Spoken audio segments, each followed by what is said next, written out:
Argentine senators vote themselves a huge pay rise, and younger citizens choose cryptocurrencies as an alternative to the US dollar. Welcome to A Bloke in Buenos Aires, presenting news and views in English from the capital of Argentina. Please feel free to like, subscribe, and leave a comment. The president's favourite mantra, "There's no money," was called into doubt again last week when members of the Senate voted themselves a huge pay rise on Thursday.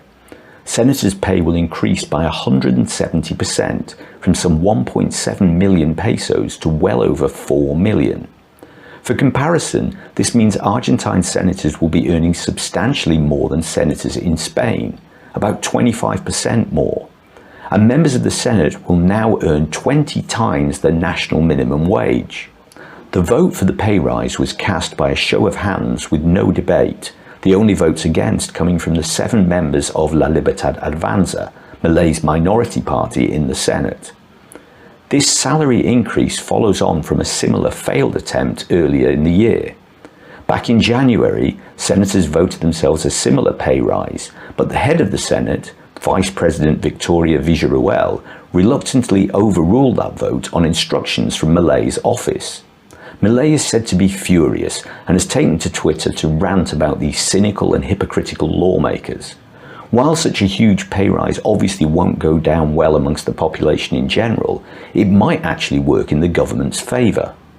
Milei's narrative for a long time has been about exposing a political caste who run the government for the benefit of themselves and their friends. Milei, with some validity, blames the caste for creating the current economic crisis in Argentina, and his stated goal is to free the country from their grasp. The president has suggested that such obvious self-serving moves by senators may actually work in his party's favour during next year's midterm elections, with the people showing their frustration by kicking other parties out and increasing La Libertad Avanza's presence in the Senate. With the ongoing chaotic financial situation here in Argentina, the popularity of cryptocurrencies is on the rise. Traditionally, Argentines have bought US dollars as a protection against the constant peso devaluations and runaway inflation. Earlier governments' attempts to limit access to dollars only compounded the problems and created a black market exchange rate known as the dollar blue.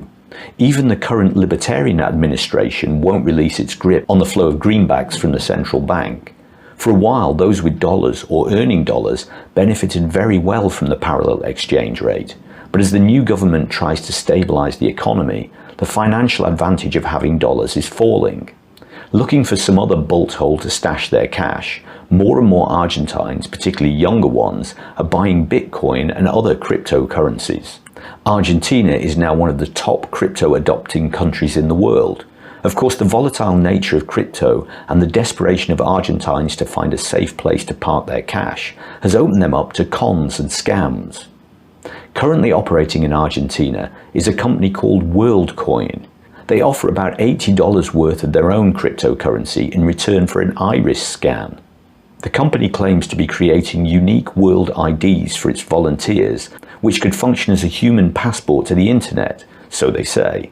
WorldCoin have signed up some 5 million people around the world, mostly in poor countries, and 500,000 in Argentina.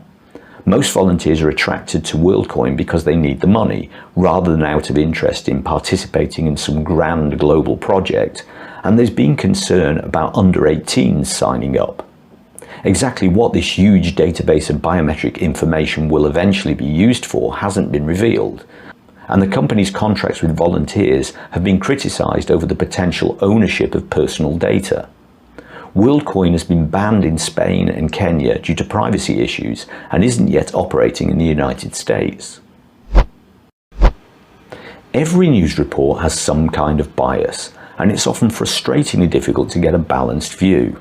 Ground News is a website and app that gathers all the world's media in one place so you can compare coverage. Ground News lets you see the story behind the story using data-driven analysis that looks at things like the political bias, reliability, and ownership of news outlets. To get a 40% discount off a subscription to Ground News, click on the link in the description below. Thanks for watching. If you liked the video, please give it a like. and subscribe to see more similar content. And if you want to support the channel, you can buy me a coffee in the link below. And until next time, que tengas un buen día.